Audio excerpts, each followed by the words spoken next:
Hello and welcome. Glad you're here. If you've been looking for something to slow your mind down, to step away from the noise for a little while and just breathe, you found the right place. Over the next couple of hours, we're going to take a journey together through one of the most fascinating and beautiful environments on Earth, the desert. We'll explore the science behind those hypnotic mirages that shimmer on the horizon, walk through ancient oases where water has been rising from the earth since before recorded history, feel the cooling winds move through palms that have fed and sheltered people for 5,000 years, and learn what the sand beneath it all has quietly been recording for millions of years. There are 100 facts woven through this video, not delivered as a list, but told as a story, from the first light of morning to the last stars of a desert night. Whether you're watching to learn something new, to relax after a long day, or just to be reminded that the world is a genuinely astonishing place, this video was made with you in mind. So find a comfortable spot. Let your shoulders drop. Maybe pour yourself something warm. The desert has been waiting a long time to tell you its story. And it has absolutely no intention of rushing. Let's begin. Imagine standing at the edge of the world. Behind you, civilization hums its familiar tune, the clatter of daily life, the weight of routine, the noise that fills every corner of a modern mind. But ahead of you, stretching out in every direction like a vast, breathing canvas, lies the desert. Not empty. Never truly empty. The desert is one of the most alive places on Earth, and it has been whispering its secrets to travelers for thousands of years. Today, we slow down. We breathe. And we let the sand tell its story. The sun is already climbing as we take our first steps forward, and beneath our feet, the ground shifts in that soft, yielding way that only desert sand can. Here is something worth pausing on: the sand beneath you is not simply broken rock. It is ancient. Most desert sand grains have been tumbling and rolling for somewhere between 10,000 and a million years, shaped by wind, water, and time into the smooth, rounded grains they are today. Each tiny grain you touch has lived a journey longer than human memory. That thought alone carries a certain stillness with it, doesn't it? As we walk deeper into the morning, the light begins to do something remarkable.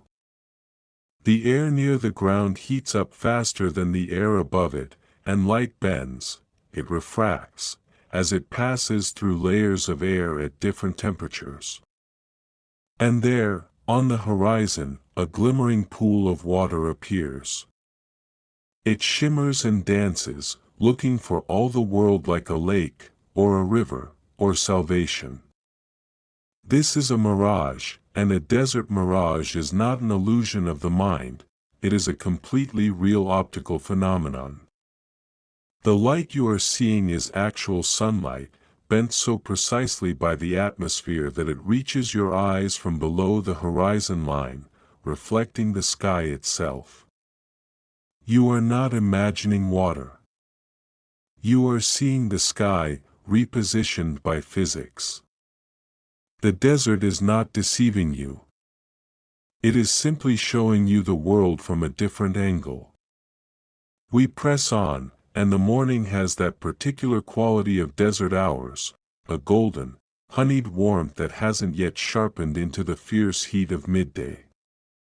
The dunes around us rise and fall in long, unhurried curves, and it's worth knowing that the shape of a sand dune is determined almost entirely by the wind. Crescent-shaped dunes, called barcons, form where wind blows consistently from one direction. Star dunes, those magnificent multi-armed peaks, form where the wind shifts and pulls from several angles. The dunes are, in a sense, a written record of the wind's habits, a landscape that has learned to read the air and respond to it, grain by grain, year by year. The wind today is gentle, carrying with it the faintest trace of something cooler. In the desert, wind is not merely weather. It is life. Cooling winds in desert environments can lower the felt temperature by 10 degrees or more, offering the body a brief, merciful reprieve from the intensity of the sun. Desert travelers and indigenous communities across the Sahara, the Arabian Peninsula, and the Australian outback have always understood the wind's rhythms, when it comes, how long it lasts, and what it means for the day ahead. To read the wind in the desert is to read the desert itself. And then, slowly, impossibly, the horizon changes. A darkness appears ahead, a clustering of green that seems to contradict everything the dry, pale landscape has been saying. We are approaching an oasis, and even knowing what it is, even understanding the geology and the hydrology behind it, there is something that stirs in the chest at the sight of it. An oasis forms where underground water, stored in aquifers sometimes hundreds of meters below the surface, is pushed upward through cracks in rock or rises close enough to the surface to feed plant roots. Some of these aquifers have been collecting water for tens of thousands of years, filled during ancient wet periods when the Sahara itself was a greener place, crossed by rivers and populated by hippos and crocodiles. The water you might drink at an oasis today could be older than agriculture. As we draw closer, the palm trees come into focus, tall, elegant, their feathered crowns swaying in the warm air with a patience that feels almost philosophical. The date palm, Phoenix dactylifera, is the great guardian of the desert oasis, and it has been growing here, in this relationship with desert people, for at least 5,000 years. A single date palm can produce up to 100 kilograms of fruit in a single year, and in the ancient world, this made it more valuable than almost any other tree on earth. It provided food, shade, building material, and fuel. It made settled life in the desert not just possible, but rich. Step beneath the canopy of the palms and feel it, that immediate, almost shocking drop in temperature. The shade of a palm grove is a different world from the exposed sand just meters away. Inside a well-established oasis, temperatures can be as much as 15 degrees Celsius cooler than the surrounding desert, because the plants release water vapor through their leaves in a process called transpiration, effectively air conditioning the air around them. The plants are not just surviving in the desert. They are gently, quietly reshaping it.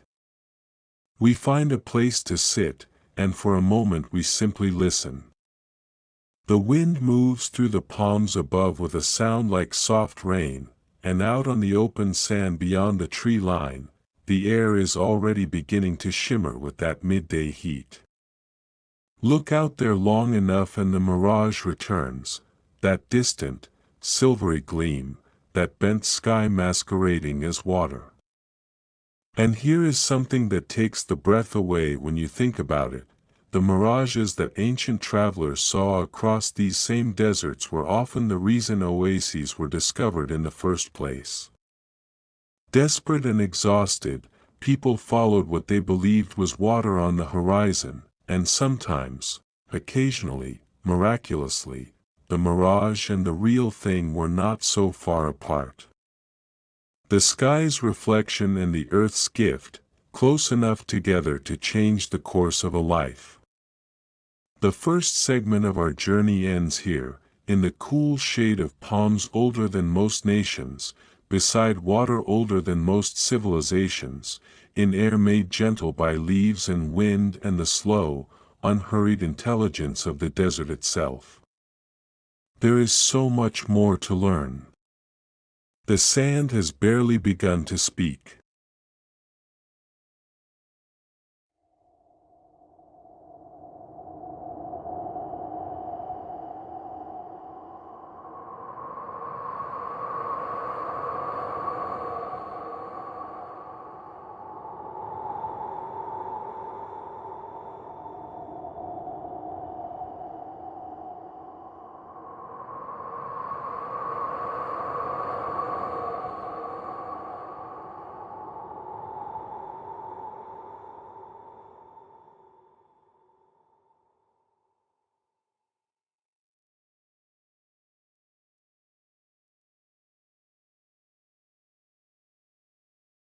The shade holds us a little longer.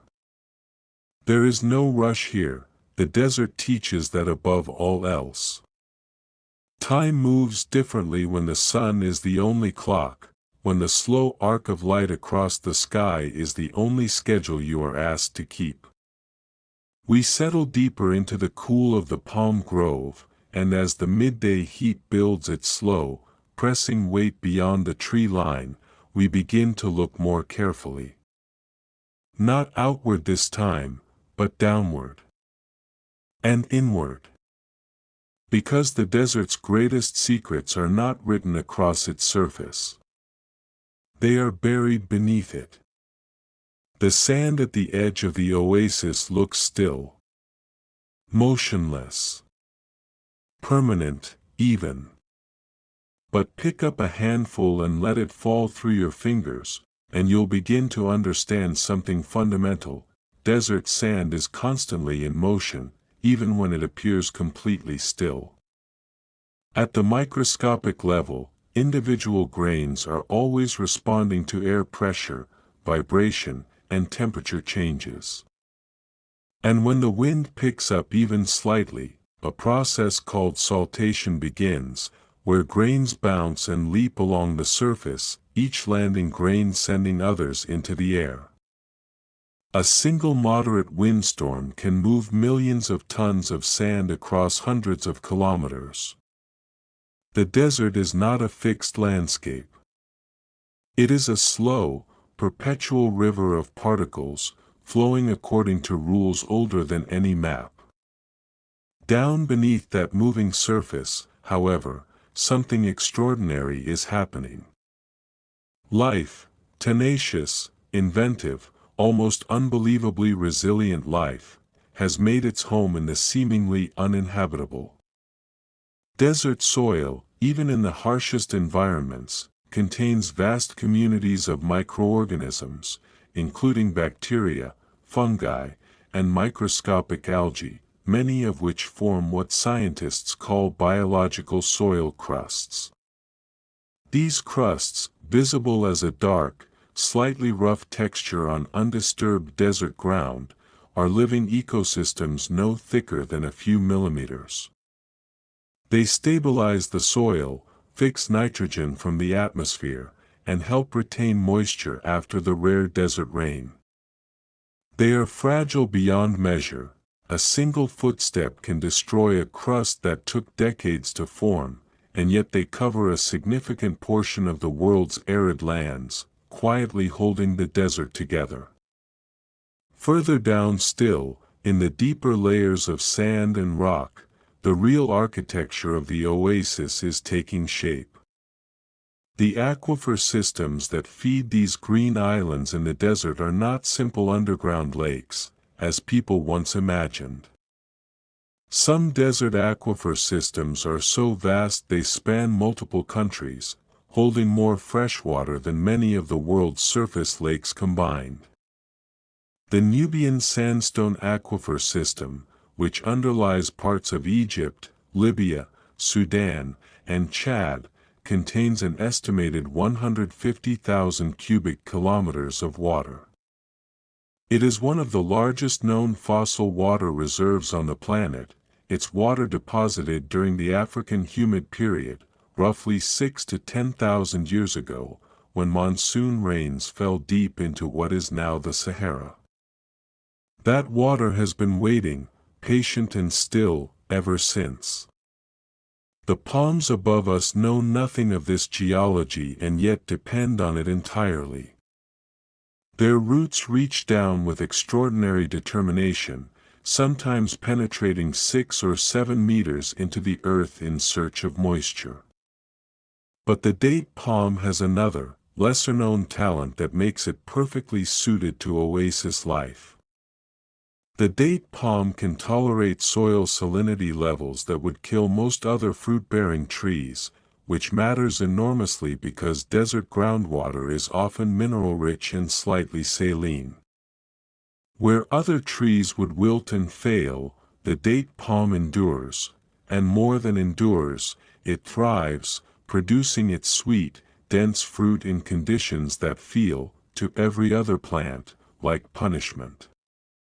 A breeze moves through the grove again, and this time it comes from the north, carrying that particular desert afternoon quality, warm but with an edge of something cooler hidden inside it, like a promise. Out on the open sand, we can see the mirage has shifted. Earlier it sat low and wide, spreading across the horizon like a lake.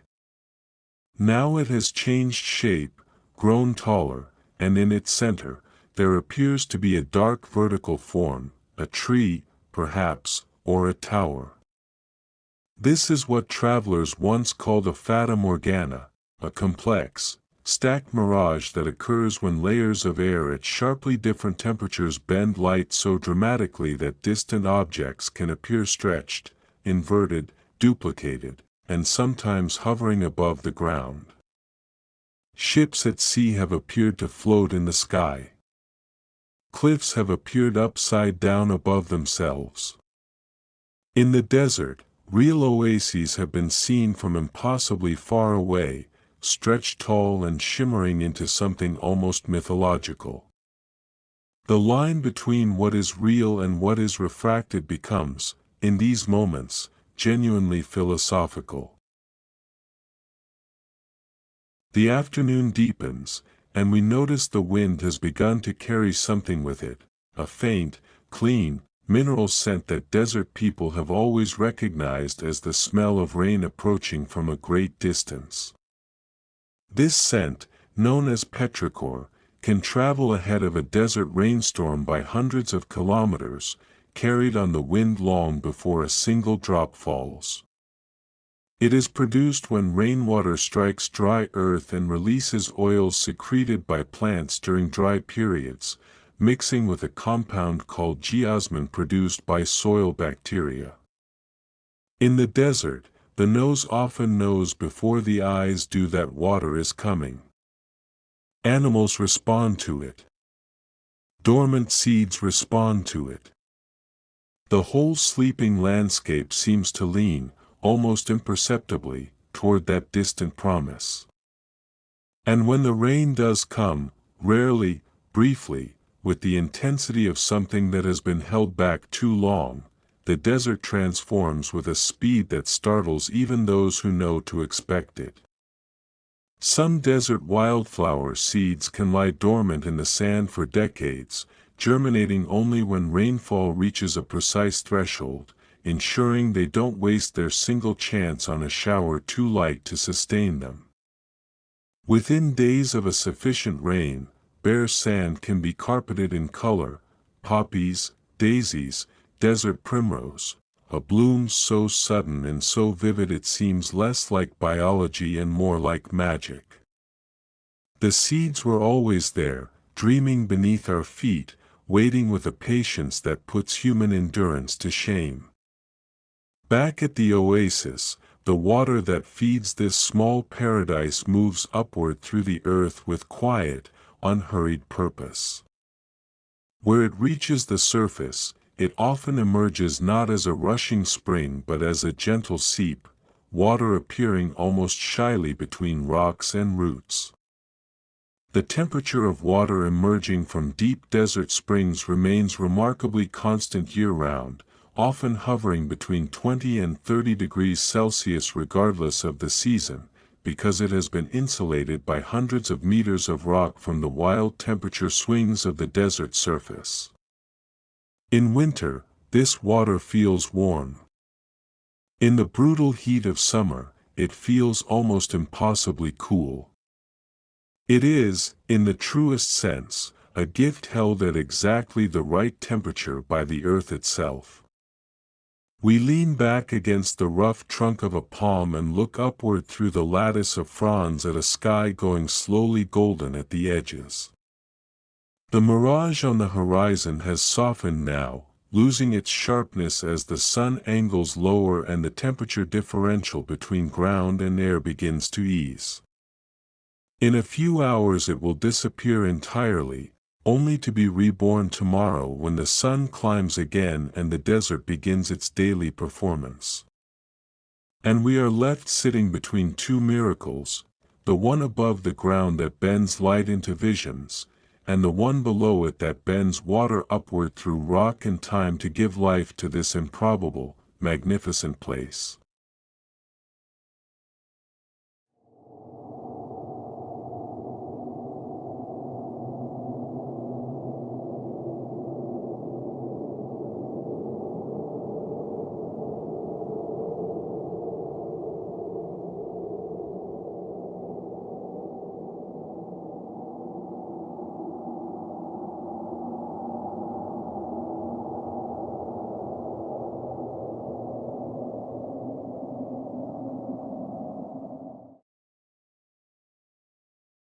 There is a moment in the desert, somewhere between late afternoon and the first breath of evening, when everything changes.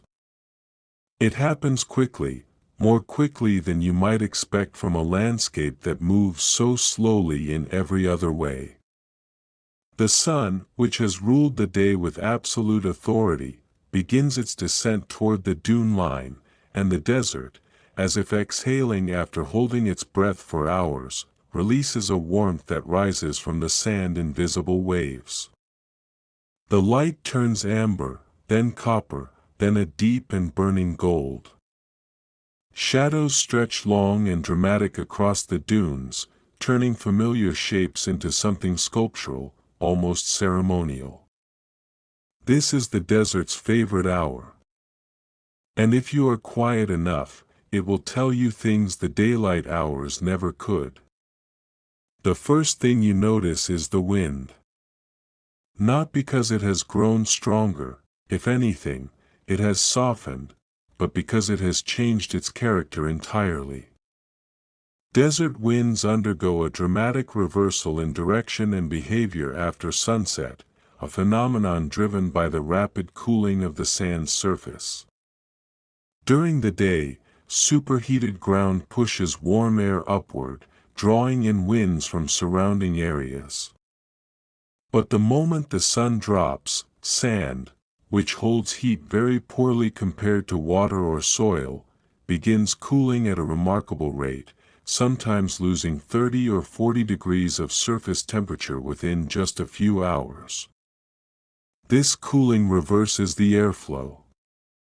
The winds that blew toward the heat now begin flowing outward, down the dune slopes, carrying a freshness that feels almost unearned after the day's intensity.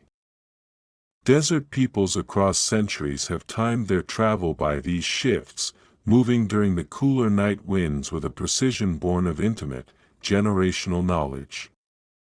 The cooling is so rapid, in fact, that it produces one of the desert's most quietly dramatic phenomena. Sand dunes emit a deep, resonant hum or booming sound as they cool and contract after sunset, a sound that has been described by travelers across centuries as resembling distant thunder, music, or even voices. Marco Polo wrote of it in the 13th century, attributing it to spirits. Wilfrid Thesiger heard it crossing the empty quarter in the 1940s. Scientists now understand it as the sound of sand grains slipping against one another as the dune's surface contracts, creating a resonance amplified by the dune's internal structure. Each dune produces its own note, depending on its size, shape, and the grain size of its sand. The desert, it turns out, has always had a voice. We simply needed to be still enough, and late enough in the day, to hear it. As the light continues to fall, the oasis beside us deepens into a richness of green and shadow that feels almost tropical in its lushness, remarkable given that just beyond its edges lies one of the harshest environments on Earth. The palms have done their work all day, transpiring moisture into the air, and now the grove holds a coolness that the open desert cannot match. Animals know this. Oases support a disproportionately high concentration of wildlife relative to their size, functioning as critical refuges, or biodiversity hotspots, within the surrounding desert ecosystem. Migratory birds crossing the Sahara use oases as essential rest and refueling stops, sometimes traveling thousands of kilometers between them. Desert foxes, reptiles, insects, and small mammals concentrate around the water and shade. An oasis that might cover just a few hectares can support hundreds of species, a density of life that would be impossible anywhere else in the surrounding landscape. They are, in the truest ecological sense, arcs. A small bird lands near the water's edge, a warbler, perhaps, passing through on a journey none of us can fully comprehend, and drinks with quick, nervous precision before disappearing back into the fronds. The water it drinks from sits perfectly still on the surface, but beneath it, a slow circulation is always happening. The water in an oasis pool is often stratified into distinct temperature layers, with warmer water sitting near the surface and cooler, denser water resting below. This stratification affects everything from the oxygen content of the water to the species of microorganisms that can survive in it, and in larger oasis lakes it can be dramatic enough to create completely different microecosystems at different depths. The surface and the depths are, in a sense, different worlds sharing the same body of water. The sky overhead is beginning to perform now, cycling through colors that seem almost excessive in their beauty, tangerine and rose and a deep, bruised violet spreading from the east as the west still burns. And out on the open desert, something is happening to the mirage. In the minutes immediately following sunset, atmospheric mirages can intensify briefly before disappearing, because the temperature differential between the cooling ground and the still warm air just above it reaches its most extreme point. The horizon shimmers with an almost liquid energy. Distant dunes appear doubled, hovering above their own reflections. Then, gradually, as the air temperatures equalize, the effect fades, the bent light straightens, the false lakes drain away, and the horizon becomes simply itself again. A clear, clean line between sand and sky, with nothing in between but truth. Night arrives in the desert not gradually but decisively, and with it comes a cold that surprises every first-time visitor. The Sahara Desert holds the world record for the greatest temperature variation between day and night, with differences of up to 50 degrees Celsius recorded in a single 24-hour period. This extreme swing happens because dry desert air, unlike the humid air of coastal or forested regions, holds almost no heat after the sun sets. Humidity acts as a thermal blanket for much of the world, keeping nights warm and days cooler. The desert has no such blanket, and so it swings wildly between extremes, scorching and freezing, burning and biting, sometimes within the same day. Travelers who pack only for the heat have made a dangerous miscalculation. We pull our wraps tighter and listen. The dune song has faded now, but another sound has taken its place, a deep, dimensional silence that is not quite silence at all. The wind moves through the palms above with that soft percussion, and somewhere in the darkness beyond the grove, scent shifts with a whisper so faint it might be imagination. Sound travels differently in the desert at night, carrying further and with greater clarity than in almost any other environment on Earth. With no vegetation to absorb sound waves, no traffic or construction to compete with them, an air that has become dense and cool, noises carry extraordinary distances. Desert travelers have reported hearing camel bells from several kilometers away, or conversations carried on the night air from distances that would make them inaudible anywhere else. The desert night is quiet, but it is also, paradoxically, one of the most acoustically generous environments imaginable. The stars are emerging now in their thousands, undimmed by any light pollution, arranged across the sky with a clarity that feels almost aggressive. For the ancient peoples who lived and traveled through these landscapes, the stars were not decoration. Desert navigation by stars was so precise and culturally developed among Bedouin and Tuareg peoples that specific stars and constellations were used as seasonal calendars, weather predictors, and navigational tools with an accuracy that modern researchers have found genuinely remarkable.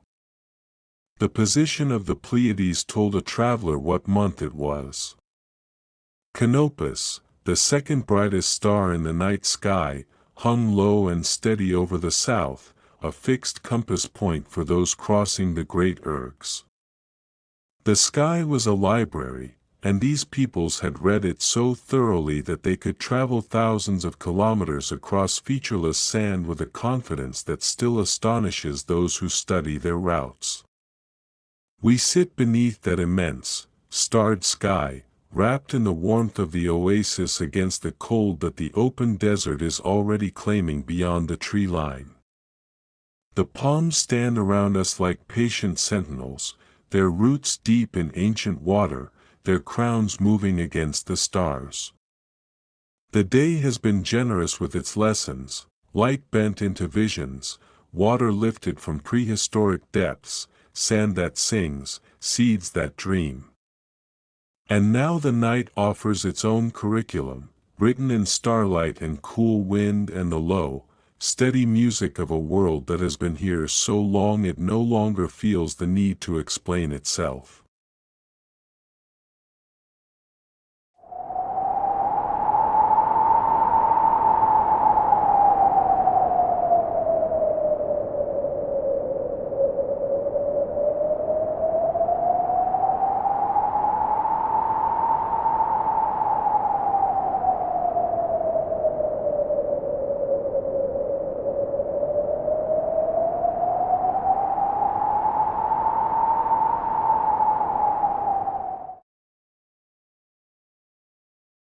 The night has settled fully now, and the desert wears its darkness differently from any other landscape.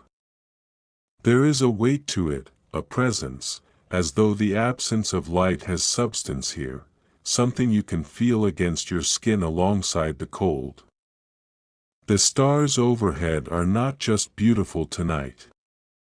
They are functional, as they have always been in this place, mapping the invisible roads that cross the sand in every direction. And as we sit with that thought, it leads us naturally toward the people who came before, the civilizations that did not merely survive in this environment but built something extraordinary within it. Because the desert is not just a natural history. It is a human one, layered and complex and full of ingenuity that took centuries of patient observation to develop. Begin with the sand itself, because even in the dark you can feel it between your fingers, cool now, almost silky, stripped of the day's heat. Most people think of desert sand as simply ground-up rock, and while that is partly true, the full story is considerably more interesting. A significant proportion of the sand in the world's great deserts is composed of quartz, one of the hardest and most chemically resistant minerals on Earth, which is precisely why it survives the long tumbling journey that breaks down softer minerals along the way. The sand you hold is, in a sense, the last thing standing, the indestructible remnant of rocks that have been ground, sorted, and carried by wind and water across geological timescales. Softer minerals were long ago dissolved by rain or broken into dust too fine to see. Only the toughest grains remain, and they have been accumulating in these great basins for millions of years, patient and permanent as anything on the planet's surface. But not all desert sand is quartz. In some of the world's most striking landscapes, the sand tells a completely different story. The famous white gypsum sand dunes of White Sands in New Mexico are composed entirely of gypsum crystals, a mineral so soft and water-soluble that it would normally be washed away by rain long before forming dunes. It survives here only because the basin has no outlet to the sea, and the rare rainfall that dissolves gypsum from surrounding mountains evaporates before it can escape, leaving the mineral to crystallize and be ground by wind into fine, white grains that feel almost like snow underfoot. It is a geological accident of rare beauty, a landscape that exists only because of the peculiar geography of its basin. Every desert is, in this way, a record of its own unique circumstances, a story told in minerals. The ancient peoples who built their lives around oases understood the land with a depth of knowledge that came from necessity rather than curiosity alone. And among their most impressive achievements was not the building of monuments, grand as some of those were, but the building of water. The ancient Persian Qanat system, an ingenious network of gently sloping underground channels designed to carry groundwater from highland aquifers to lowland settlements, represents one of the most sophisticated water engineering achievements in human history. Some Qanats stretch for dozens of kilometers, maintaining a precise gravitational gradient over their entire length, cut by hand through solid rock without any modern survey equipment. They are still in use today across Iran, Afghanistan, and North Africa, some of them more than 3,000 years old, delivering water with the same quiet reliability they have maintained for millennia. To stand at the mouth of a Qanat and watch clean, cold water emerge from the earth is to feel the full weight of human ingenuity meeting the desert's challenge. The oasis settlements that grew around reliable water sources became, over centuries, some of the most strategically important places on Earth. Not because of their beauty, though they had that, but because of their position. The Great Silk Road trade routes were not straight lines drawn across a map, they were sequences of oases, each one a necessary stop for water, food, rest, and commerce, and the control of these oases meant the control of trade across entire continents. Cities like Kashgar, Dunhuang, and Palmyra grew wealthy and powerful not because they possessed armies or natural resources in the conventional sense, but because they sat beside reliable water in a landscape where water was the rarest and most valuable thing imaginable. The desert, so often described as a barrier, was in fact a highway, and the oases were its service stations, its markets, its crossroads of culture and exchange. We shift our position, leaning back to look at the sky, and the mirage is gone, as it always is at night, robbed of the temperature differential that gives it life. But its absence in the darkness is its own kind of lesson. The history of desert exploration is filled with accounts of mirages that led expeditions astray, sometimes with fatal consequences, as travelers redirected their routes toward water that existed only as bent light on the horizon, burning precious energy and supplies in pursuit of an optical promise. The Saharan explorer Friedrich Hornemann wrote of it in 1798. Soldiers in Napoleon's Egyptian campaign described the demoralization of watching water shimmer and retreat across the sand hour after hour. The mirage was not merely a curiosity.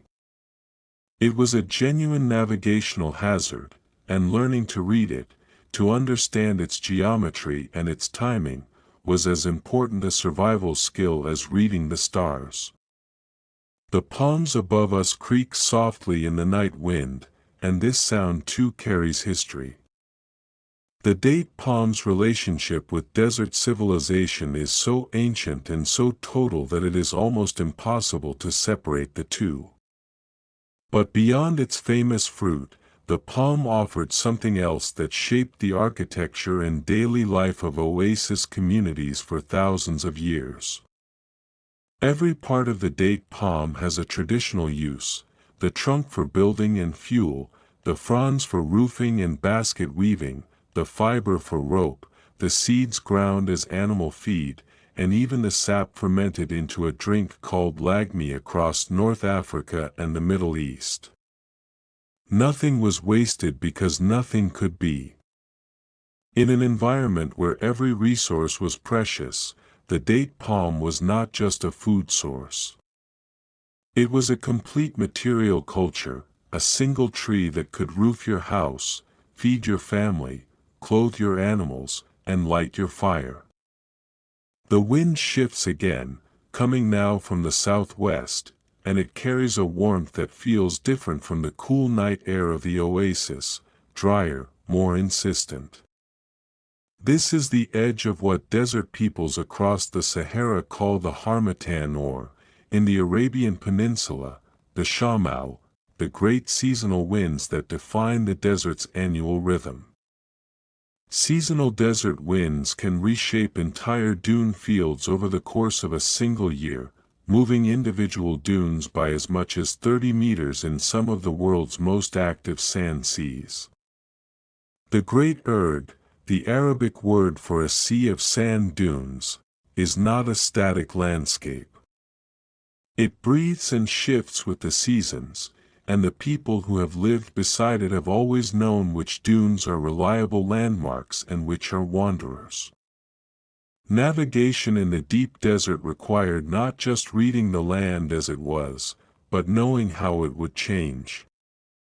The cold is settling into our bones now in that patient desert way, and the water at the oasis edge lies still and black and perfectly reflective, mirroring the stars above with an exactness that makes the sky seem to go on forever in both directions. It is, in its own quiet way, a kind of mirage too, a reflection so perfect it contains its own argument about what is real. The ancient Egyptians considered certain oases so sacred that they built temples within them, believing the water that rose from the earth in a desert was evidence of divine presence, a literal manifestation of the life-giving god Osiris reaching upward through the ground. The Siwa oasis in western Egypt, where Alexander the Great famously journeyed to consult the oracle of Ammonius, was considered one of the holiest places in the ancient world precisely because of the improbability and preciousness of its existence. Water in the desert was not just survival. It was theology. We settle back into the silence, surrounded by 10,000 years of human story embedded in sand and palm and stone. The desert has always attracted those who seek something: water, trade, truth, transformation. And the oasis, sitting at the intersection of all those desires, has always been both the destination and the beginning. Tomorrow the sun will rise and the mirages will return, bending the light into new visions. But tonight, in the honest darkness, the desert shows itself as it truly is, ancient and generous and full of a wisdom that asks only patience in return.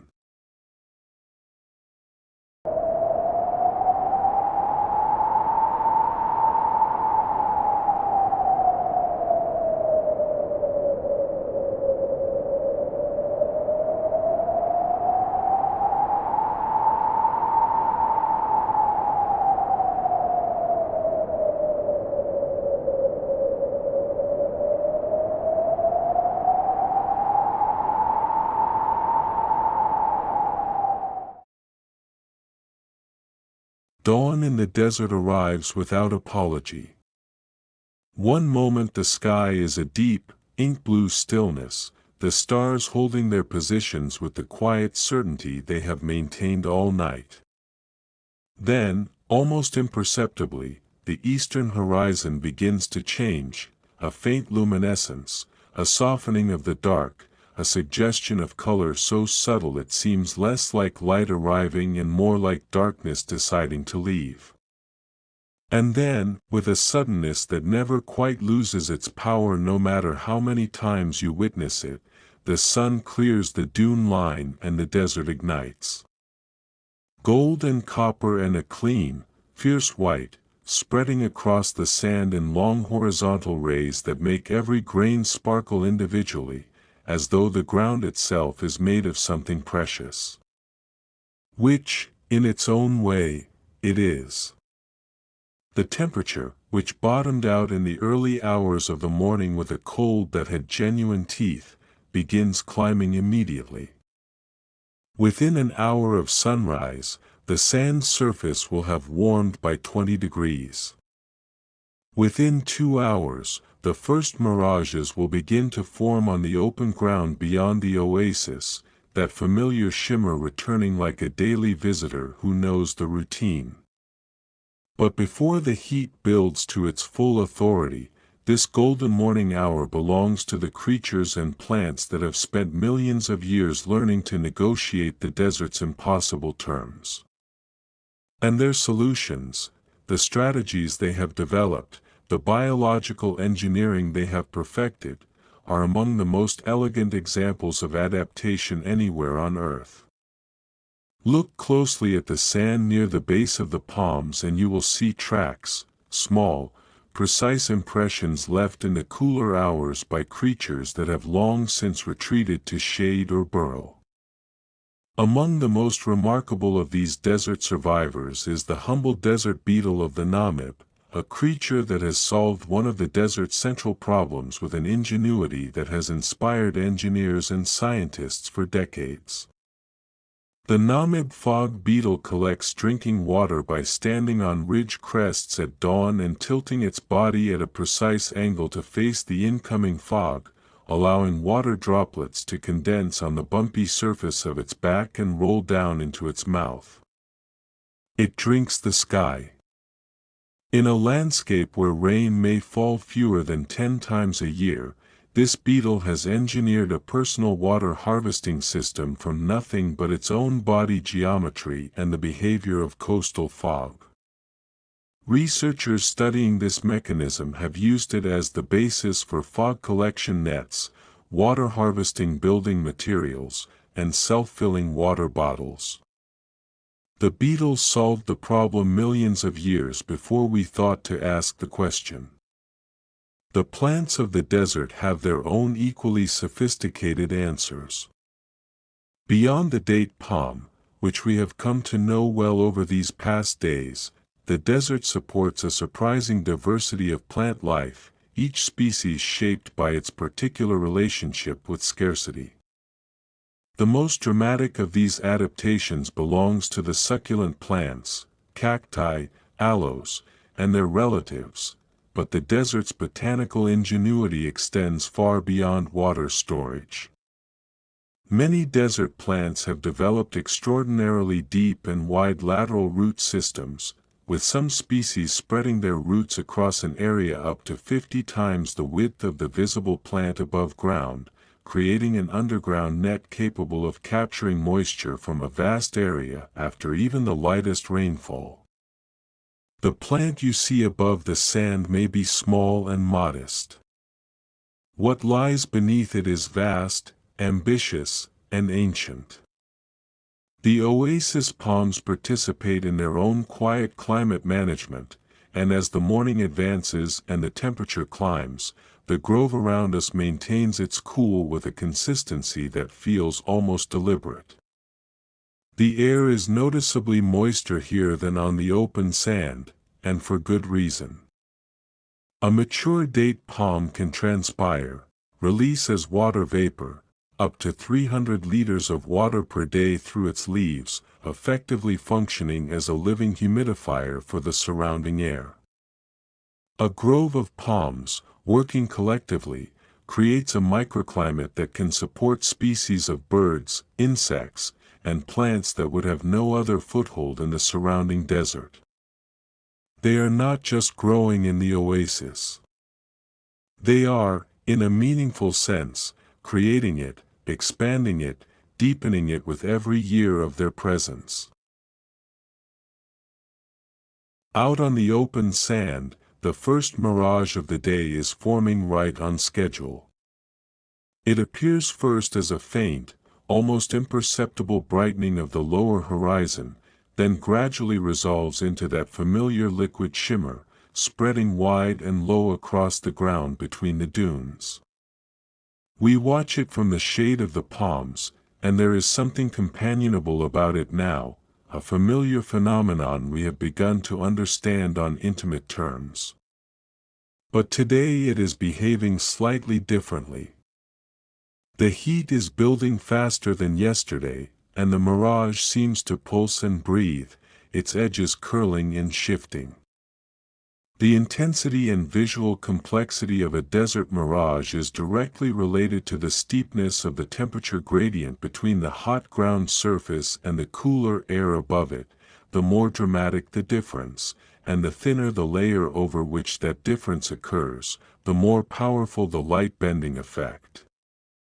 On the hottest days, with the sharpest temperature gradients, mirages can become so vivid and complex that they show multiple inverted and upright images stacked on top of one another, a visual feast of bent physics that even knowing the explanation cannot make less beautiful. The desert's relationship with Earth's broader climate systems is one that scientists have come to understand more deeply in recent decades, and what they have found is both humbling and important. The sand beneath our feet is not merely a regional feature. It is a planetary one. The Sahara Desert is the world's largest source of mineral dust, releasing an estimated 1 billion tons of fine sand particles into the atmosphere every year, particles that travel thousands of kilometers on upper-level winds before settling far from their origin. This dust fertilizes the Amazon rainforest, carrying iron and phosphorus that the ancient, nutrient-depleted soils of South America desperately need, and seeds cloud formation over the Atlantic Ocean, influencing rainfall patterns on the other side of the world. The desert breathes, and the whole planet feels it. What happens here is not isolated. It is woven into the functioning of the Earth itself. This atmospheric connection works in the other direction too. The Sahara has not always been the desert we know today, and the forces that made it this way are the same forces that could, over geological time, unmake it.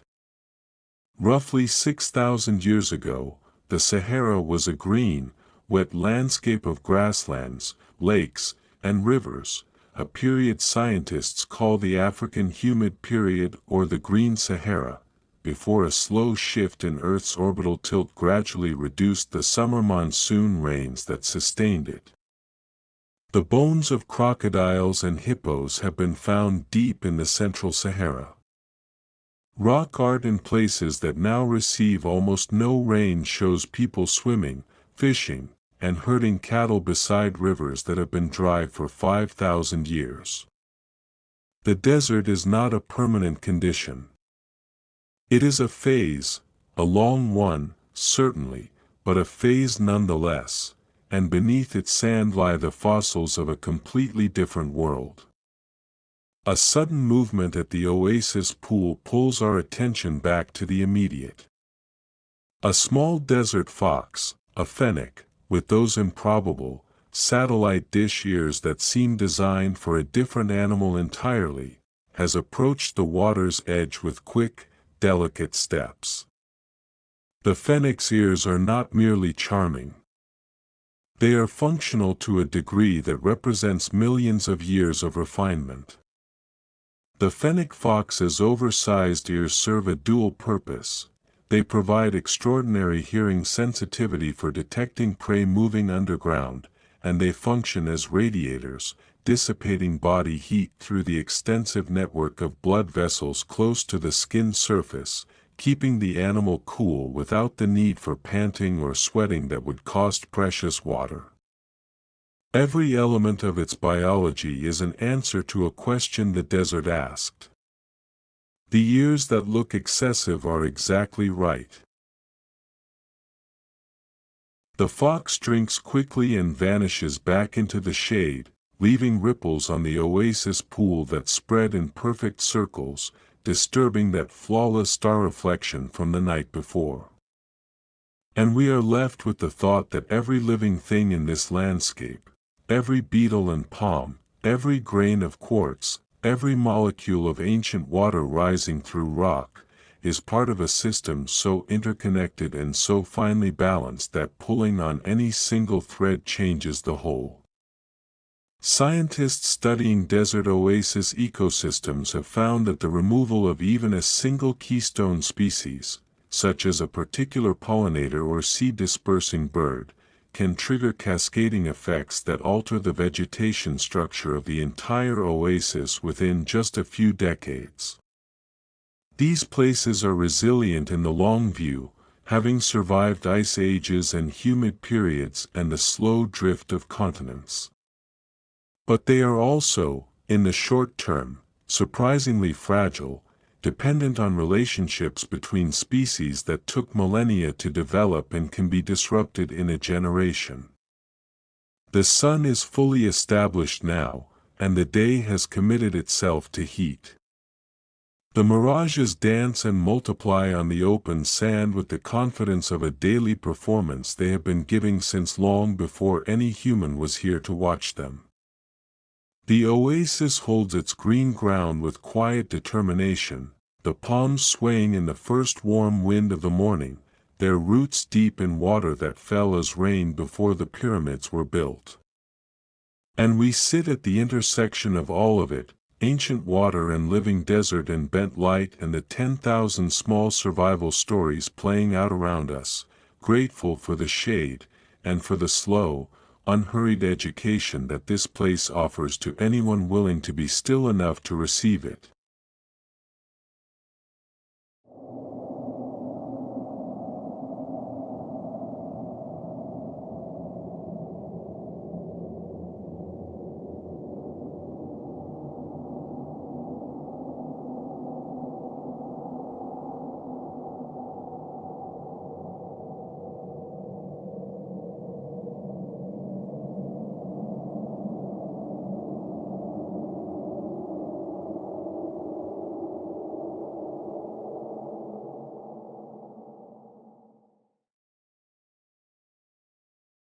The morning has found its rhythm now, that steady, building heat that the desert produces with such reliable authority.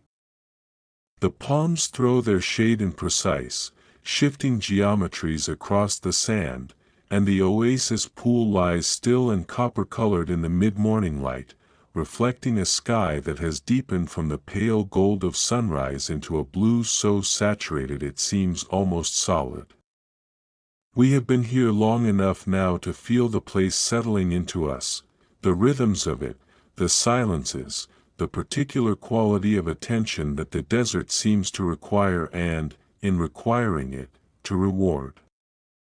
Every hour here feels more layered than the last, as though the landscape keeps revealing depth that wasn't visible from a distance.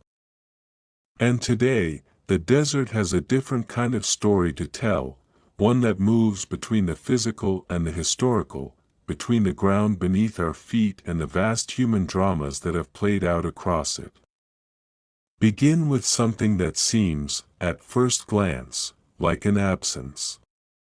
At the edge of certain desert basins, where ancient lakes once lay and have long since evaporated under thousands of years of relentless sun, the ground is white. Not sand white, not the pale ochre of limestone, but a blinding, crystalline white that hurts the eyes and crunches underfoot with a sound like broken glass. These are the desert salt flats, and they are among the most disorienting landscapes on Earth.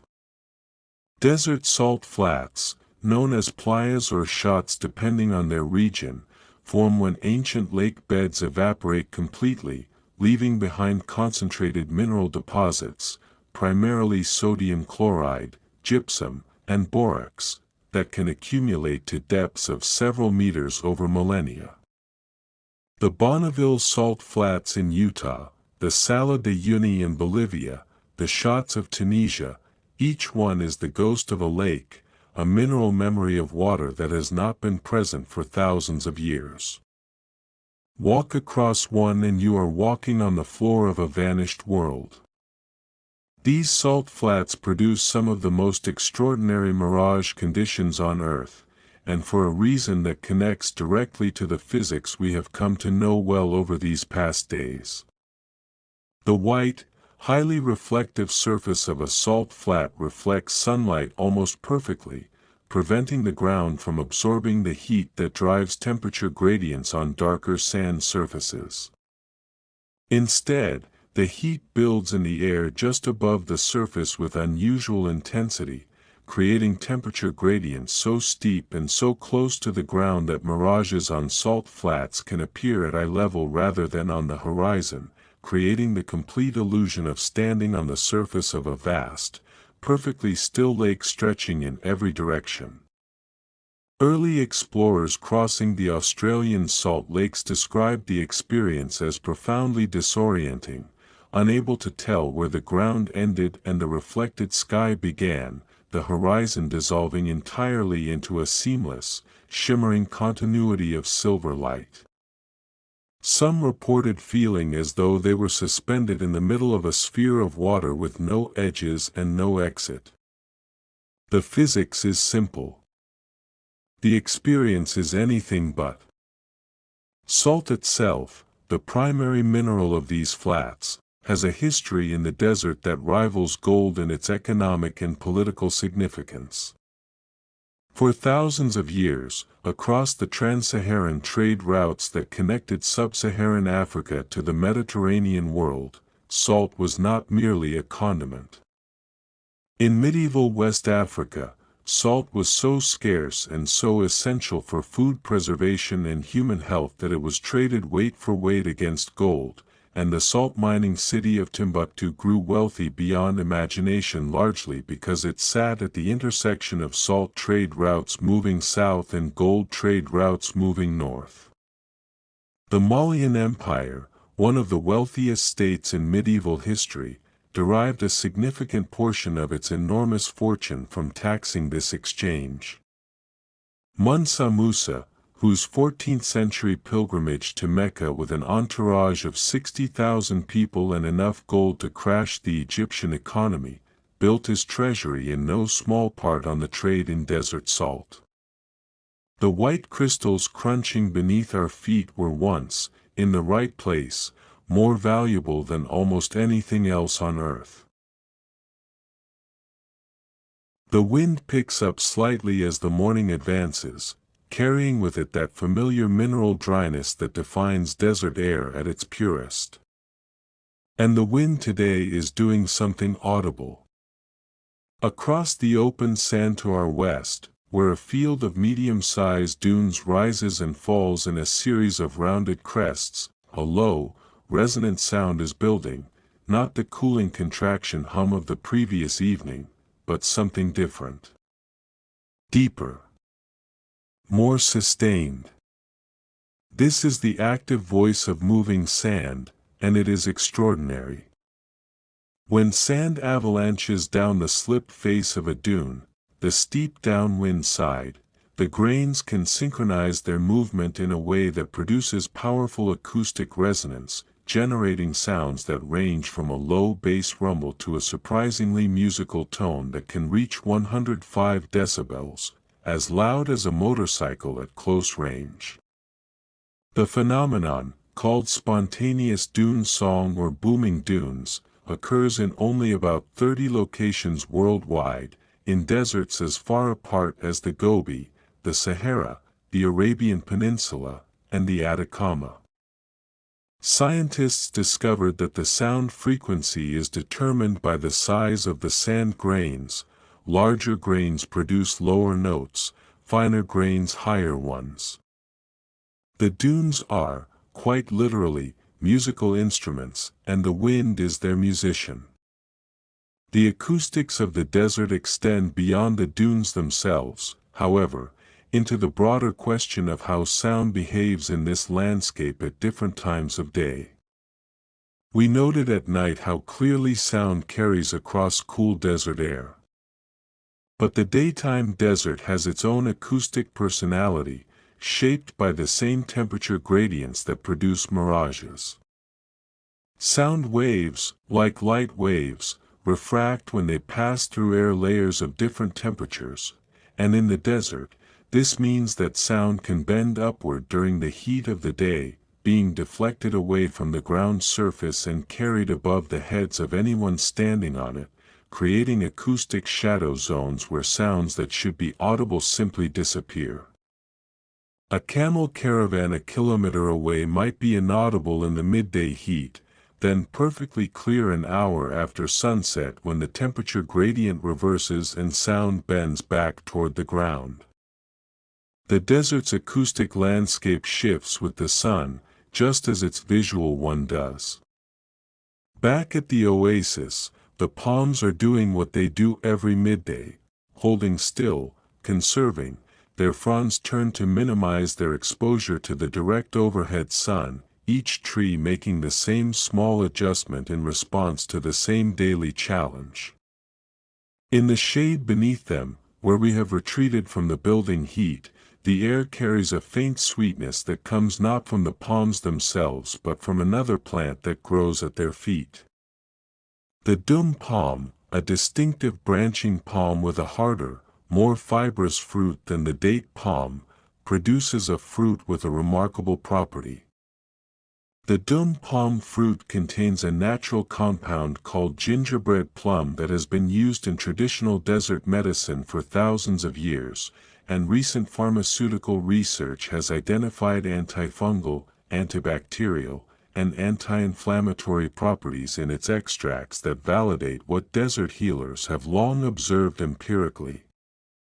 The Oasis Pharmacy, the accumulated botanical knowledge of the peoples who have lived around these water sources for millennia, is only now being fully appreciated by modern science, and what researchers are finding suggests that a significant portion of it was entirely correct. The afternoon light is beginning its long, slow lean toward the west, and with it the mirage on the open sand has entered its most complex phase of the day. We have been watching it since morning, and it has changed shape and character with each passing hour, responding to the evolving temperature gradient above the sand surface. Now, in the early afternoon, it has produced something we have not seen before, a floating, inverted image of the distant dune line above the actual dune line, a ghostly double landscape hanging in the air above its own original. This type of superior mirage, where an inverted image appears above the actual object rather than below it, occurs when a layer of unusually warm air sits above a cooler surface layer, bending light upward rather than downward, the reverse of the inferior mirages that produce the classic false lake effect. Superior mirages are rarer in deserts than over cold water surfaces, but when they do occur above heated desert air they can produce visions of extraordinary complexity, entire landscapes duplicated and inverted in the sky, cities appearing to float above the horizon. Ancient accounts of desert demons and jinn walking upside down above the dunes may well describe real optical phenomena, seen without the explanatory framework that physics eventually provided. The trade routes that once crossed these landscapes were not just corridors for salt and gold. They were conduits for everything: spices, textiles, manuscripts, ideas, diseases, languages, and religions, all carried by people navigating the desert with a practical expertise that has never truly been surpassed. The most experienced trans-Saharan caravan leaders could navigate by reading not just the stars but the texture and composition of the sand itself, identifying their position by the color, grain size, and mineral content of the ground beneath their camels' feet, information so specific and so reliable that it functioned as a kind of geological map, one that existed only in the minds of those who had learned to read it over decades of crossing. These navigators knew that red sand indicated proximity to certain geological formations, that the presence of specific grasses meant water within a certain depth, that a particular quality of wind from the northwest meant conditions would be safe for the next 2 days. The desert was a text, and they were its most fluent readers. We watched the inverted dune line float above its original in the shimmering air, 2 landscapes occupying the same space in different orientations, and the thought comes that perhaps this is what the desert has always been doing, showing us the world from angles we didn't know were possible. Every mirage is an argument that what we see depends entirely on where we stand, and what is between us and the thing we think we are looking at. The salt flats to the south hold their blinding white silence. The dunes to the west are still humming their low, sandy note. The palms stand in their patient circle around water that has been rising from the earth since before our species had a name for water. And all of it, the light, the mineral, the sound, the ancient trade, is part of a single, continuous story that the desert has been telling since long before anyone was here to listen.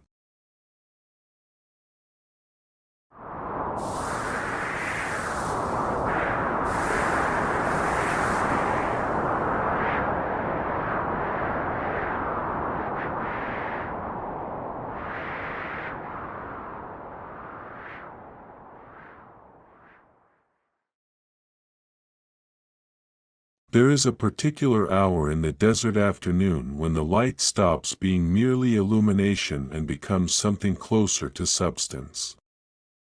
It arrives without announcement, somewhere between 2 and 4 o'clock, when the sun has passed its apex and begun its long descent but is still high enough to pour horizontally across the landscape with an intensity that seems almost willful. In this light, the desert reveals colors that were invisible in the flat brightness of midday: rust and amber, violet shadow, the deep ochre of iron-stained rock, the pale silver of dry salt crust, the 100 different shades of a landscape that looks, to the careless, simply beige. The desert is not beige. It never was. It is one of the most chromatically complex environments on Earth, and its colors are not decorative. They are geological documents, each shade a record of a specific mineral, a particular process, a chapter in a story that stretches back hundreds of millions of years. The red of desert sand, that warm, distinctive terracotta that colors the dunes of the Arabian Rub al-Khali, the Australian Simpson Desert, and the Namib, is one of the most immediately recognizable palettes in nature. Most people assume, reasonably enough, that red sand simply means red rock being ground down into red grains. The truth is more interesting. Desert sand grains turn red not because they are made of red minerals, but because the quartz grains become coated over thousands of years with a thin film of iron oxide, rust, deposited by the slow chemical weathering of iron-bearing minerals in the surrounding environment. The older a desert sand, the redder it tends to be, because more time has elapsed for the iron coating to build up. Australia's Great Red Deserts are among the oldest continuously arid landscapes on Earth, and their deep, saturated red is a direct measure of that antiquity. You can read the age of a desert in the color of its sand. This process of iron coating is part of a broader phenomenon that paints desert rock surfaces with colors that seem almost too vivid to be natural. On cliff faces and boulders across the world's deserts, a dark, almost lacquer-like coating covers the rock in streaks and panels of deep brown and black. This is desert varnish, and it is one of the most slowly produced substances on Earth. Desert varnish, a thin coating of manganese oxides, iron oxides, and clay minerals deposited on rock surfaces over thousands to hundreds of thousands of years by microorganisms, wind-borne dust, and chemical processes, accumulates at a rate so slow that a layer just 1 millimeter thick may represent 50,000 years of deposition. Ancient peoples understood intuitively that this coating was stable and enduring, and they used it as a canvas, scratching through the dark varnish to expose the lighter rock beneath, creating petroglyphs that have survived for tens of thousands of years with remarkable clarity. The rock art of the Sahara, the American Southwest, and the Australian desert interior is preserved not despite the desert's harshness but because of it. The oasis beside us has its own color story, one that plays out in a different register from the mineral palette of the open desert. The green of the palms is so saturated against the surrounding ochre that it seems almost electronically enhanced, a green that nature produces here only with extraordinary effort. But look closely and the green is not uniform. There are the dark, waxy fronds of the mature date palms, the paler, feathery green of younger growth, the blue-green of certain desert shrubs at the water's edge, the silver-green of saltwort and tamarisk. Each shade represents a different strategy for managing light and heat, a different solution to the problem of photosynthesizing in an environment that simultaneously provides too much light and too little water. Some desert plants have developed silver or white leaf surfaces covered in fine hairs or waxy coatings that reflect up to 70% of incoming sunlight, reducing the heat load on the leaf and dramatically cutting the rate of water loss through transpiration. Their silver color is not incidental. It is armor. The afternoon mirage has taken on the day's deepest color now, stained by the low angle of light into something golden and amber at its edges, its central shimmer an almost warm white. From where we sit, it looks less like water today and more like fire, a low, spreading flame on the horizon that moves without consuming anything. It is a reminder that the mirage is always a reflection of the sky, and the sky's color is always the color of the light passing through it. In the reddened afternoon atmosphere, with the sun's rays traveling through a greater thickness of air and scattering their blue components away, the mirage inherits the same warm spectrum as the sky above it. The color of a mirage changes throughout the day in direct correspondence with the color of the sky it is reflecting, pale blue in the clear morning, white at midday, gold and amber in the late afternoon, and briefly, magnificently, the deep orange of sunset before the temperature gradient collapses and takes the mirage with it. It is a sky portrait, rendered on the ground. The oases of the world's great deserts have been, throughout history, far more than watering holes. Their role in the development and spread of the world's major religions is profound and largely underappreciated. The desert itself, its vastness, its silence, its absolute stripping away of distraction, has drawn seekers and prophets across every culture and every era. But the oasis, as the place where life persists against all expectation, has carried particular theological weight. All three Abrahamic religions, Judaism, Christianity, and Islam, have their foundational stories deeply embedded in desert oasis landscapes, with wells, springs, and water sources serving as the sites of divine encounter, covenant, and revelation throughout their sacred texts. The well of Zamzam in Mecca, which Islamic tradition holds was miraculously revealed to Hagar in the desert, remains one of the holiest sites in Islam, drawing millions of pilgrims annually. The Oasis of Jericho, fed by a powerful spring, is one of the oldest continuously inhabited settlements on earth, a place where the possibility of settled life in an arid landscape has drawn human presence for at least 10,000 years. Water in the desert was not just survival. It was, for those who found it, evidence of something beyond the merely physical.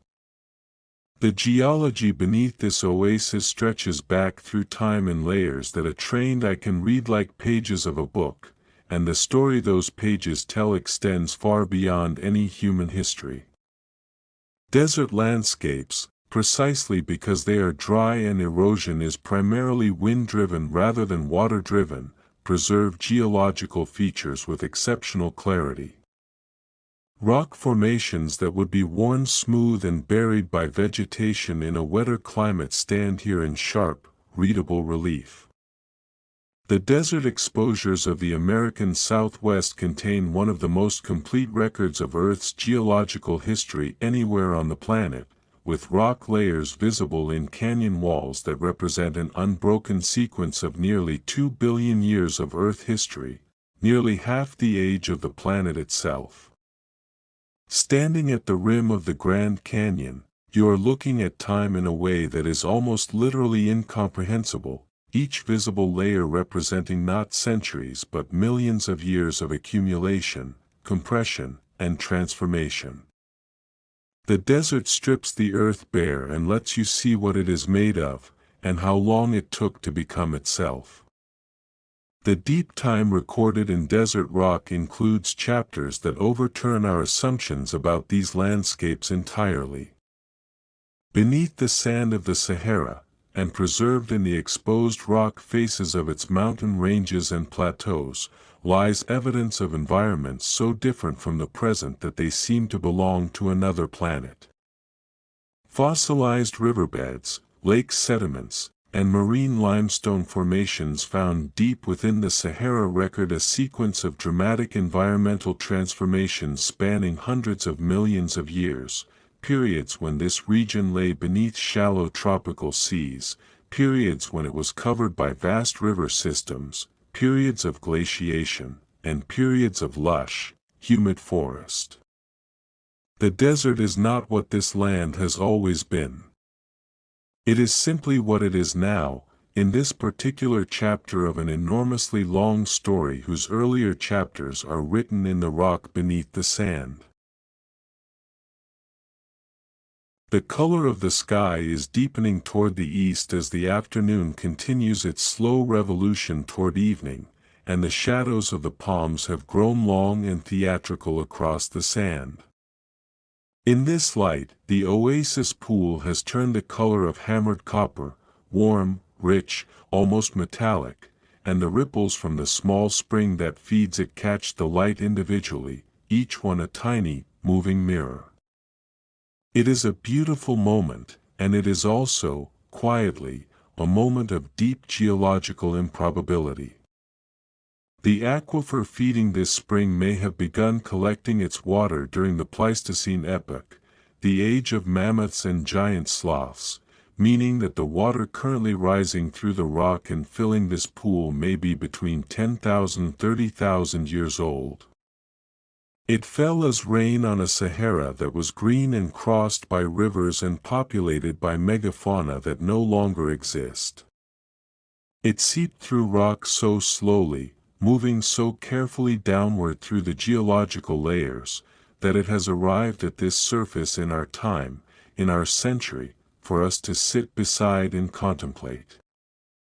Ancient water meeting the present moment. Time, made liquid. We sit with that thought as the copper light deepens on the pool and the first stars become visible in the eastern sky, faint, then certain, then brilliant in the way only desert stars can be. The rock around us holds its billions of years quietly, not demanding attention, simply being what it is. The palms hold their millennia of cultivation with equal equanimity. And the mirage, gold and magnificent in the last of the afternoon light, holds its daily secret for just a few more minutes before the cooling air releases it back into transparency. All of it, color, faith, deep time, layered together in a landscape that is never, no matter how long you look at it, finished revealing itself.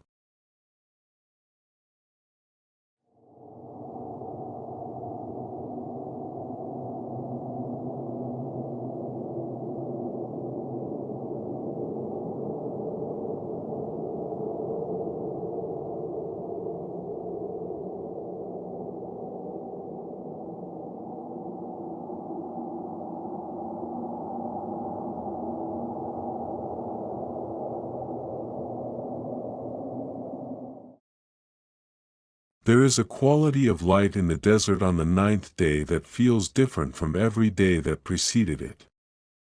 Not because the sun has changed, it rises with the same implacable certainty it always has, clearing the eastern dune line and flooding the landscape with that fierce, clarifying gold, but because we have changed. 9 days of watching, listening, and learning have recalibrated something in the way we look at this place. What registered initially as emptiness now reads as fullness. What seemed like silence now sounds like conversation. The desert has not revealed all of its secrets, it never will, but it has revealed enough to make clear that every grain of sand, every breath of wind, every ripple on the Oasis pool, is participating in something vast and interconnected and very, very old. Today, as we move toward the final chapter of this journey, the desert offers its most intimate stories, the ones written not in geological deep time or continental scale weather systems, but in the human scale of culture, craft, and the particular genius that emerges when people choose not merely to survive scarcity but to make something beautiful from it. The wind this morning arrives from the northeast, carrying a quality that experienced desert travelers recognize immediately, a slight electrical dryness, a faint mineral sharpness that suggests it has crossed a long distance of open sand before reaching us. Wind is the desert's primary sculptor, its most constant presence, its most consequential force after the sun itself. We have spoken of what wind does to sand, how it shapes dunes, moves grain fields, carries dust across oceans. But wind does something else in the desert that is less often discussed, something that operates at the boundary between physics and perception. Wind moving across desert sand at specific velocities creates a phenomenon called aeolian resonance, where the air column above the sand surface vibrates in sympathy with the movement of grains below it, producing infrasound frequencies below the threshold of human hearing that have measurable physiological effects on people in the desert, a subtle, persistent vibration felt in the chest and abdomen rather than heard by the ears, which some researchers believe contributes to the sense of unease or heightened awareness that many people report in open desert environments. The desert's wind does not just shape the landscape. It shapes the people moving through it, at frequencies too low to name but not too low to feel. The biological soil crusts we briefly encountered in our second day of exploration deserve a deeper examination now, because the more science looks at them, the more extraordinary they prove to be. These thin, dark, living layers, composed of cyanobacteria, green algae, microfungi, lichens, and mosses, cover an estimated 12% of the Earth's entire land surface, making them one of the planet's most extensive ecosystems by area. They are responsible for biological processes of global significance, yet most people walk across them without knowing they exist. Biological soil crusts fix between 40 and 80% of the total nitrogen input into desert ecosystems, converting atmospheric nitrogen into forms that plants can use, effectively fertilizing the desert from within in the absence of the decaying organic matter that performs this function in wetter environments. Remove the crust, through trampling, off-road vehicle use, or livestock grazing, and the desert soil beneath loses not just its structural integrity but its fertility, its ability to support the sparse plant life that holds the sand in place. A crust that took a century to form can be destroyed in a single footstep, and in places where it is damaged, the sand begins to move, the plants retreat, and the desert expands. The crust is, quietly and without fanfare, holding the edge.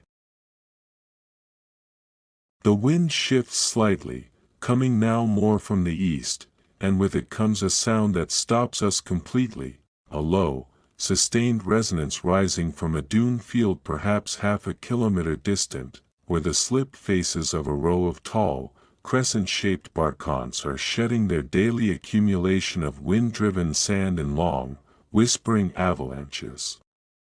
We heard the dunes sing on our third evening, but this morning the sound has a different character, lighter, more sustained, almost melodic. Researchers studying booming dune acoustics have discovered that the resonant frequency produced by a singing dune remains remarkably stable from day to day, allowing individual dunes to be identified by their acoustic signature alone, much as individual musical instruments of the same type can be distinguished by the subtle differences in their harmonic profiles. The Kelso Dunes of California, the singing sands of the Gobi, and the booming dunes of the Namib each produce their own characteristic note, determined by the mineral composition, grain size, and internal structure specific to that location. Geologists have proposed using acoustic signatures as a non-invasive method of mapping the internal architecture of dune fields, reading the dune's interior by listening to the sound it makes. The desert reveals its structure through its voice. The oasis this morning is alive with movement in a way that the heat of midday always suppresses. Small birds that have rested through the night are active in the lower palms, and the water at the pool's edge shows the disturbances of creatures that drank in the early hours and have already retreated to shade or burrow. The diversity of life concentrated in this small green space continues to astonish. But the most abundant life form in the oasis, indeed, in any desert environment, is the one most consistently overlooked. Desert soil contains between 10 million and 1 billion individual bacteria per gram, a density of microbial life comparable to that found in rich agricultural soil, despite the apparent hostility of the environment. These bacterial communities cycle nutrients, break down organic material, produce compounds that influence plant growth, and maintain chemical balances in the soil that make the visible life of the oasis possible. They are the invisible foundation upon which everything else stands: the palms, the birds, the fox, the migratory insects, all of them resting on a base of microbial activity so dense and so constant that it constitutes an ecosystem of its own, operating at a scale and speed that makes our own biological processes seem geological by comparison. The human communities that have built their lives around desert oases have responded to their environment with a cultural creativity that transforms the logic of scarcity into the logic of sufficiency, and sometimes of abundance. Among the most remarkable of these cultural expressions is the textile tradition of the Tuareg people of the Central Sahara, whose indigo-dyed robes have developed over centuries into one of the most sophisticated textile traditions in the world. The Tuareg practice of wrapping themselves in indigo-dyed cloth serves a dual practical purpose beyond cultural identity. The indigo dye itself, when it transfers to the skin through contact and perspiration, functions as both a sunscreen and an antimicrobial agent.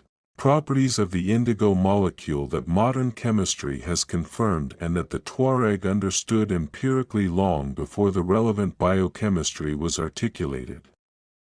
Their distinctive blue skin, which earned them the name, "Blue People of the Desert," among early European travelers, was not merely aesthetic.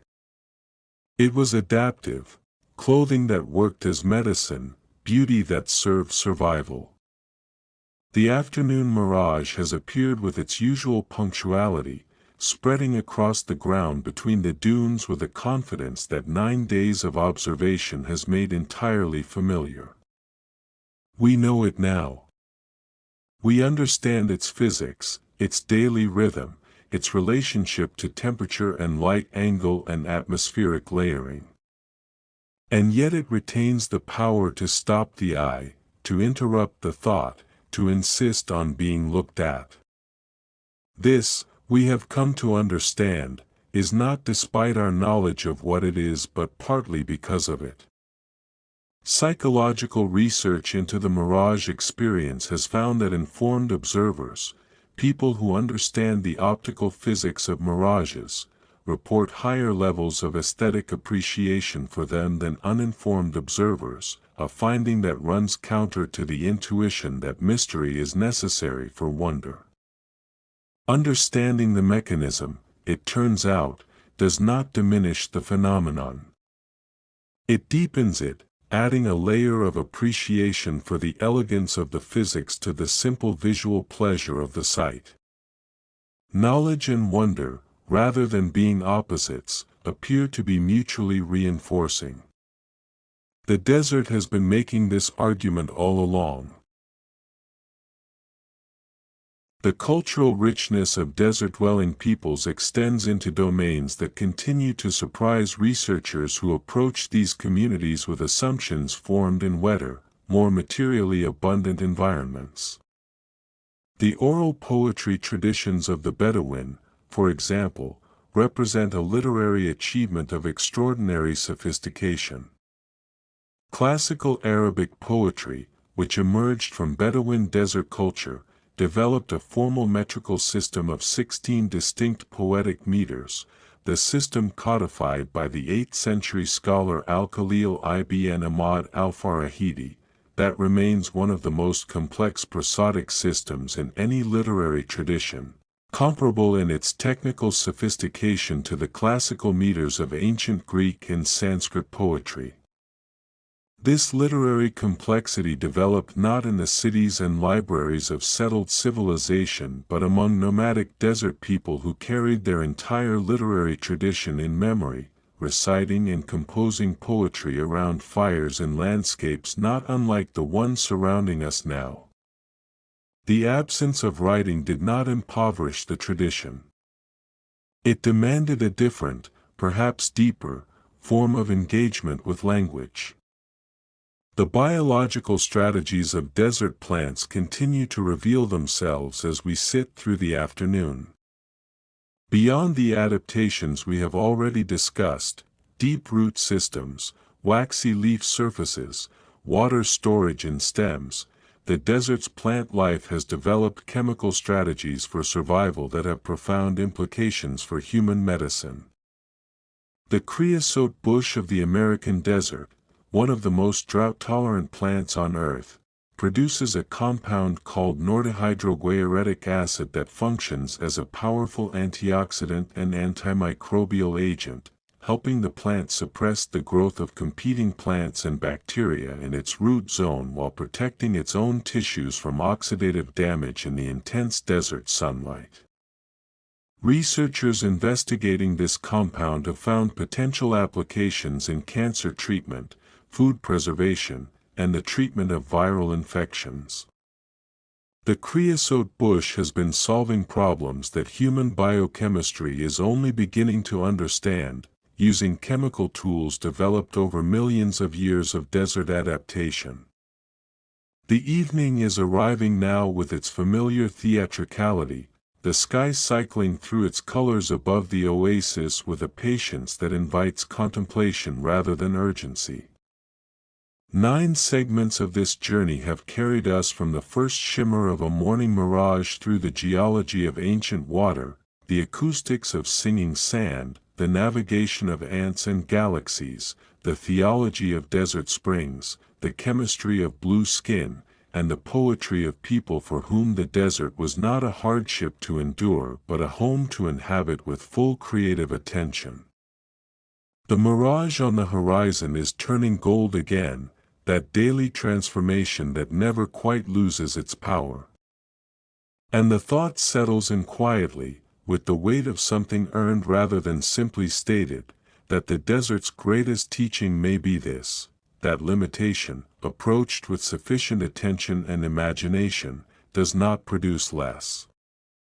It produces different. And different, as 9 days in this extraordinary landscape have abundantly demonstrated, is very often more.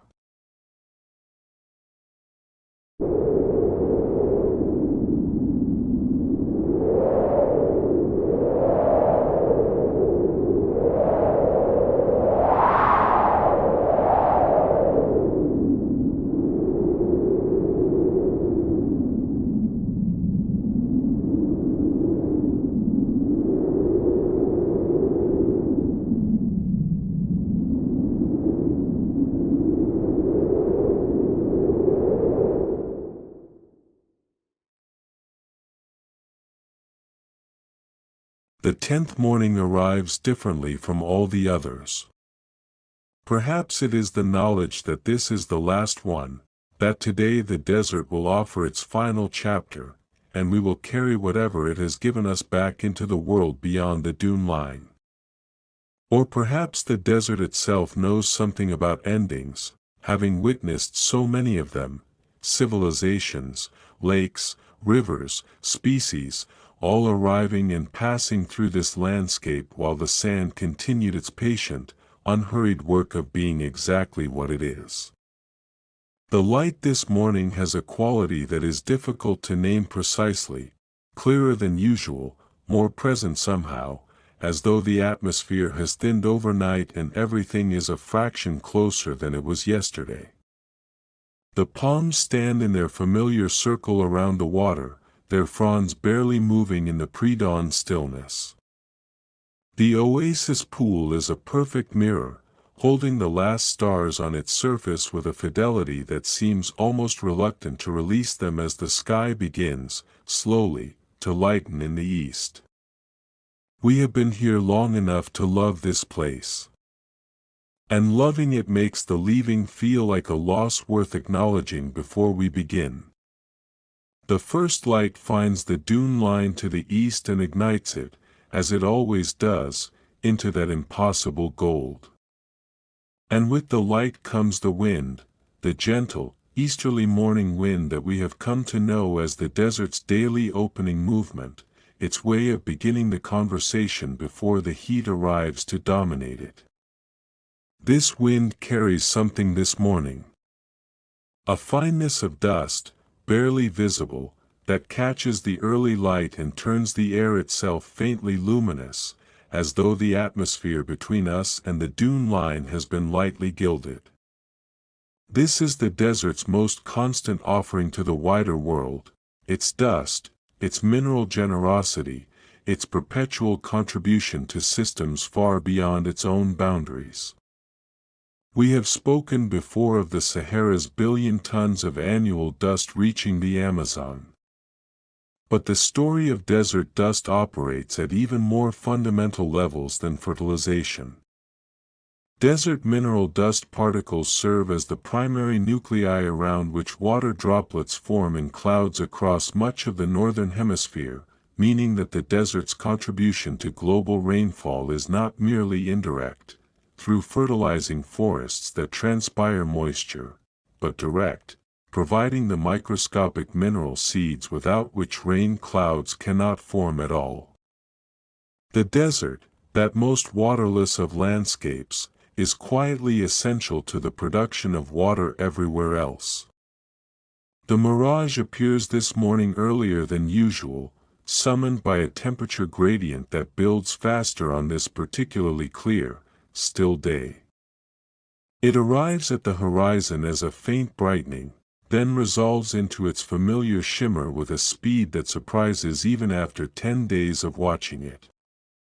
And this morning, perhaps because the air is exceptionally still and the temperature gradient particularly steep, it produces something we have not seen before in all our days here, a complete, stable, recognizable reflection of the distant dune line, inverted and floating above the actual dunes, so clear and so detailed that for a long moment it is genuinely difficult to determine which is the real dune and which is its atmospheric double. This phenomenon, a superior mirage of such clarity that it produces what mariners historically called a fata morgana of the first order, is so optically precise that photographs taken during such events are routinely mistaken for images of actual reflected water, even by people who understand the physics involved. The desert has saved its most spectacular optical performance for the final morning, as though it understood the occasion and dressed accordingly. We will carry these images with us, the bent light, the ancient water, the singing sand, but the desert will continue long after we have gone, evolving and shifting according to forces that operate on timescales that make our visit immeasurably brief. And the direction of that evolution is one of the most consequential questions facing the planet in the coming century. The relationship between climate change and desert expansion is complex and not uniformly negative. Some desert margins are greening as increased atmospheric carbon dioxide allows plants to use water more efficiently, a phenomenon called the CO2 fertilization effect. But in other regions, the calculus is far darker. The Gobi Desert in Asia is expanding southward at a rate of approximately 3,600 square kilometers per year, advancing toward Beijing and other major population centers despite extensive tree planting programs designed to halt its progress. China's Great Green Wall, an ambitious afforestation project stretching 4,500 kilometers across the country's northern edge, represents the largest ecological engineering project in human history, yet its effectiveness against the combined forces of desertification, groundwater depletion, and changing precipitation patterns remains uncertain. The desert does not negotiate. It simply advances, grain by grain, into whatever space is made available to it. Yet the same science that documents desert expansion also reveals surprising stories of desert retreat and transformation that offer a more complicated picture than simple loss. Satellite data collected between 1982 and 2015 showed a net greening of approximately 14% of the world's dryland areas, as increased rainfall in some regions and the CO2 fertilization effect combined to allow vegetation to establish in areas that were previously bare. The Sahel region of sub-Saharan Africa, which suffered catastrophic desertification and famine in the 1970s and 1980s, has seen significant regreening in parts of Niger, Mali, and Burkina Faso, driven not by large-scale government intervention but by the widespread adoption of traditional farmer-managed natural regeneration techniques, allowing native trees and shrubs to regrow from root systems that persisted underground through the dry years, waiting with exactly the patience we have come to associate with everything that survives in this landscape. The desert's opposite is not always the forest. Sometimes it is simply the patience of a root. The oasis this final morning feels like a living summary of everything the desert has taught. The water rising through the rock from its ancient aquifer, older than agriculture, older than writing, older than any human institution we would recognize, meets the roots of palms that have been tended by human hands for 5,000 years, producing fruit that fed the caravans that carried the salt that built the empires that produced the poetry that described the mirages that led travelers to this very water.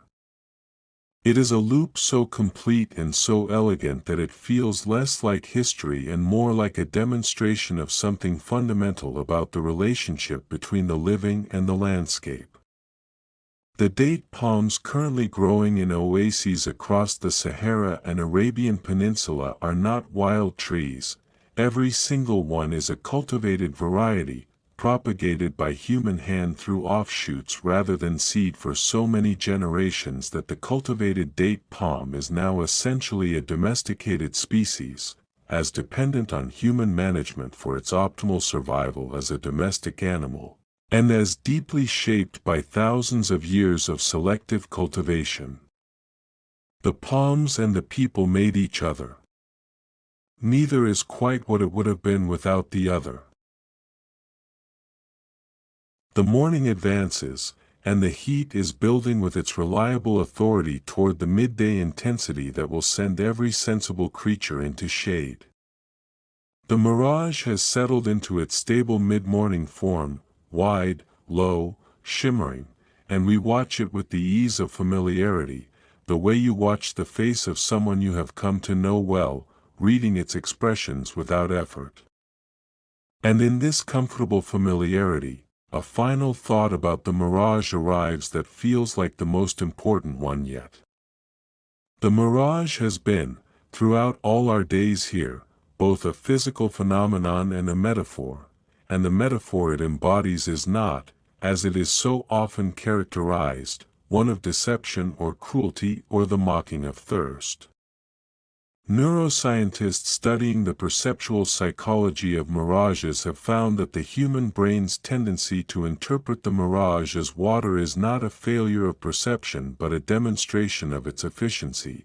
The brain correctly identifies that it is seeing light that has behaved as though it were reflected from a water surface, because that is precisely what has happened. The bent light is real. The reflection is real. Only the interpretation, water rather than sky, requires correction. The desert does not lie. It simply requires a more careful kind of reading than most landscapes demand.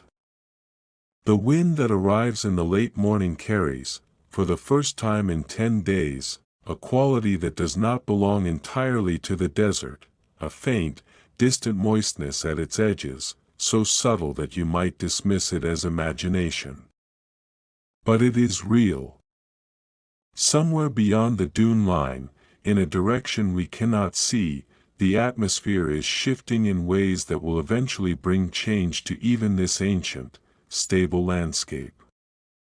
Water in the atmosphere, dust in the wind, roots in the rock, stars in the beetle's eye, all of it connected in a planetary system of such complexity that the desert, rather than being a simplified landscape, turns out to be one of the best places on Earth to see that complexity clearly, stripped of the biological and human noise that obscures it in more abundant environments.